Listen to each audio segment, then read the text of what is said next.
This video was developed in partnership with the Glaucoma Foundation. Ophthalmology 360 presents. Preclinical research might lay the groundwork for vision restoration in glaucoma.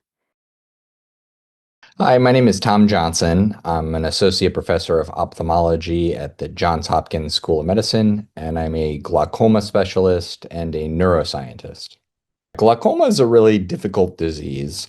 It's an age-related condition that causes degeneration of the optic nerve, the connection between the eye and the brain, and by doing so causes progressive vision loss. It tends to be insidious. It occurs very slowly, and the vision loss tends to start in the periphery.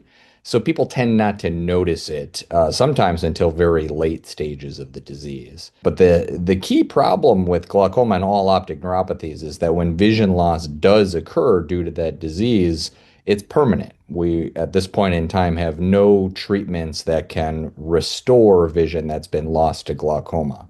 So the key for anybody that has or might have glaucoma is to be evaluated thoroughly by an ophthalmologist so that they can diagnose it as early as possible and then institute therapy to prevent it from getting worse. The treatments for glaucoma are all aimed at reducing the eye pressure, and this can be done with eye drops or lasers or sometimes incisional surgery. And when they're effective, they work very well in sometimes completely halting the disease to prevent any further vision loss from occurring. But in order for that to take place, the disease has to be recognized and the treatment has to be instituted. Your lab is focused on research on retinal ganglion cell, RGC, death in glaucoma, and other optic nerve conditions. Can you talk about your interest in this area? You know, as a clinician, as a glaucoma specialist, I spend most of my time talking to my patients about things that are happening in the front part of the eye, what's causing the pressure to go up, what we can do to get the pressure down. But as I alluded to before, the reason people lose vision is actually due to what's going on in the back of the eye. So retinal ganglion cells, or RGCs, are a type of nerve cell that lives in the retina, which is the light-sensitive tissue that lines the back wall of the eyeball.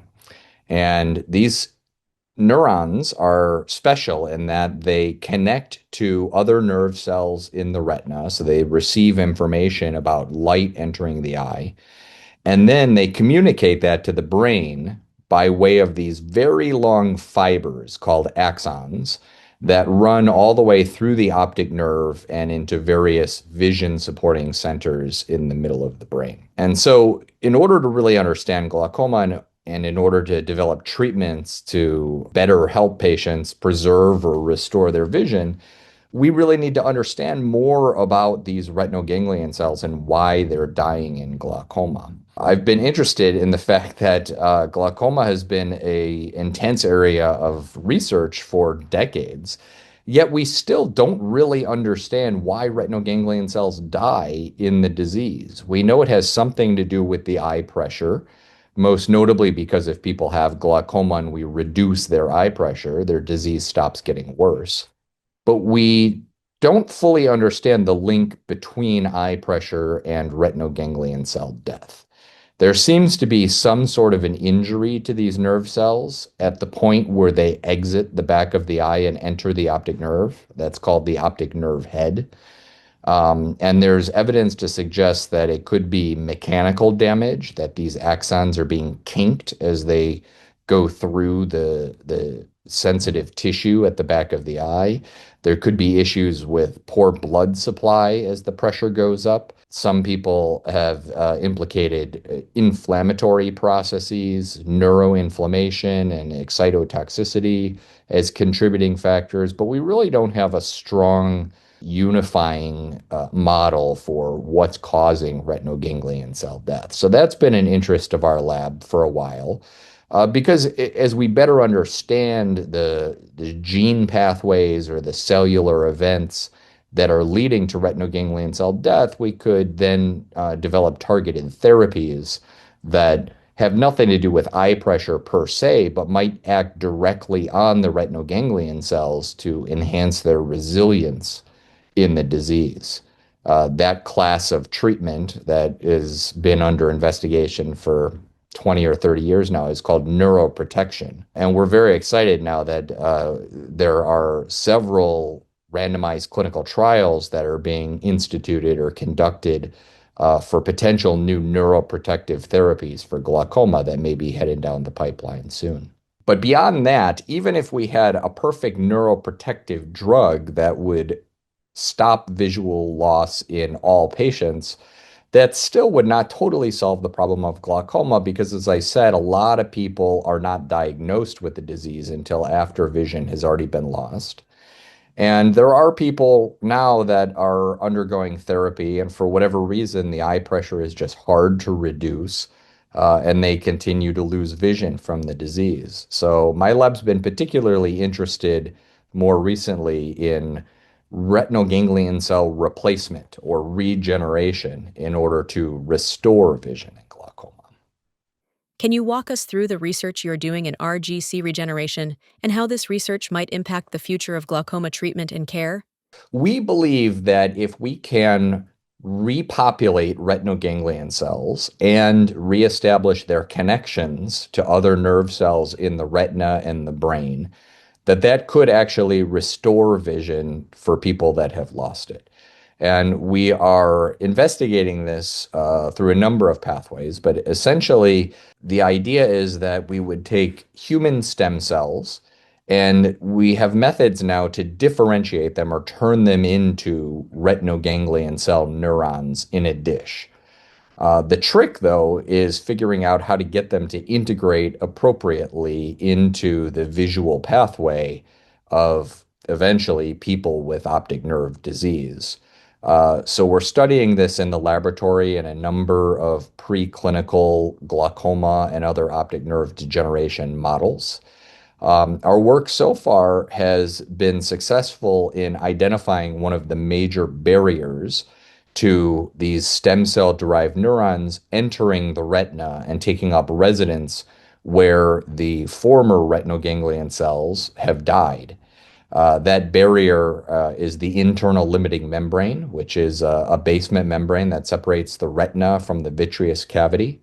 And we've determined that if you disrupt that, and we've developed a number of ways to do so in the laboratory, that we can get a much, much higher percentage of transplanted retinal ganglion cells to enter the retina. And we're very excited now that in addition to simply structurally existing in the correct part of the retina, they are also growing nerve fibers or dendrites into the retina and forming synaptic connections with the upstream neurons. So when we transplant RGCs into a retina, we can then shine light or flash pictures at that retina, and we can see through experimental means that the donor RGCs we've transplanted are receiving information about those pictures. They're appropriately encoding information about light so that can be transmitted to the brain.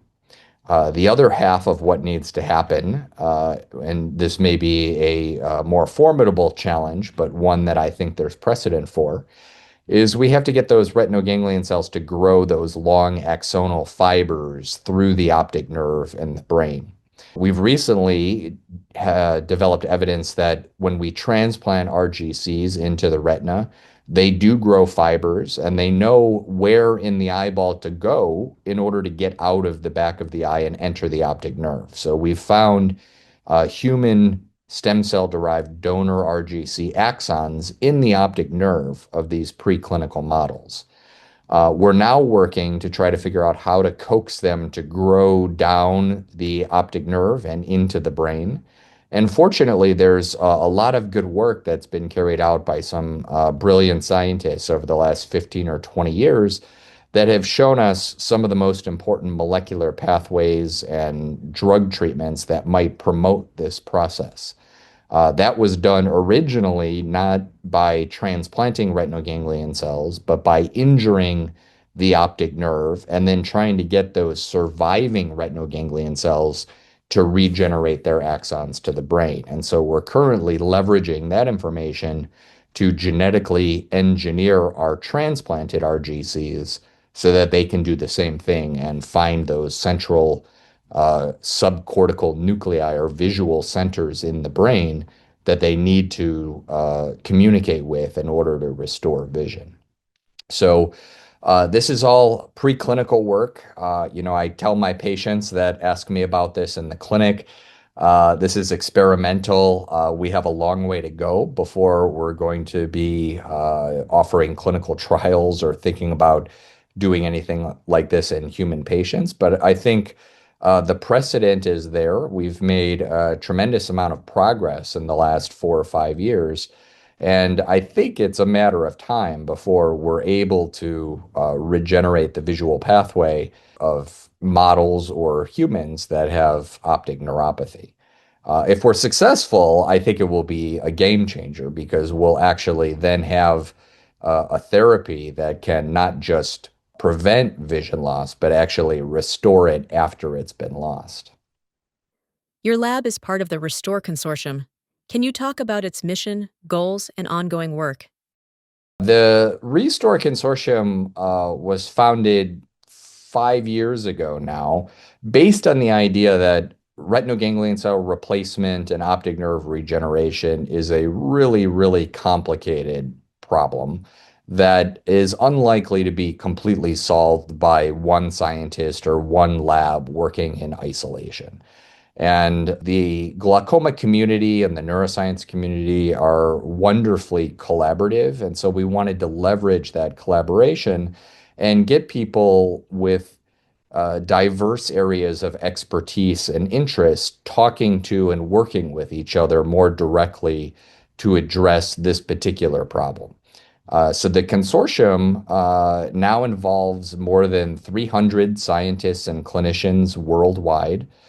We get together for an in-person meeting every other year, and we have virtual discussions a few times a year where we pick one or two of the main challenges facing retinal ganglion cell replacement and discuss it in detail, trying to brainstorm ideas for experiments and techniques that might help us overcome those challenges.